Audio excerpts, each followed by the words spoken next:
त्याचे 12 वाजवले आणि स्वतः इकडं भाजपसोबत घरोबा केला. त्या अजित पवारांनी 70,000 कोटीचा सिंचन घोटाळा केला.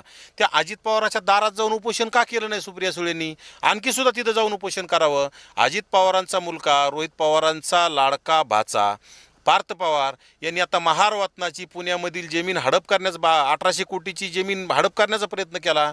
त्यानंतर ती 100 कोटीची स्टॅम्प ड्युटी बुडवण्याचं काम केलं. मग ह्या गोष्टीसाठी त्यांनी अजित पवारांच्या दारात जाऊन उपोषण करावं. त्यानंतर त्यांनी लवासा प्रकरणामध्ये त्यांच्या वडिलांनी लवासा सिटीचा घोटाळा, हजारो कोटीची संपत्ती तिथं त्याचा घोटाळा केला आहे. त्यामध्ये त्यांनी शरद पवारांच्या दारात जाऊन उपोषण करावं ना. परंतु यांच्या डोक्यात फक्त ओबीसी नेते कसे संपवायचे, ओबीसींना टार्गेट कसं करायचं, बाकी यांच्या डोक्यात काही नाही. आणि विशेषतः जर म्हटलं ना, खरं तर ही धनंजय मुंडेंना पाठीमागं जे संतोष देशमुख यांच्या हत्ये प्रकरणामध्ये जे आरोपी असतील त्यांना फाशी झाली पाहिजे, त्यांना भरचौकात फाशी द्यावी.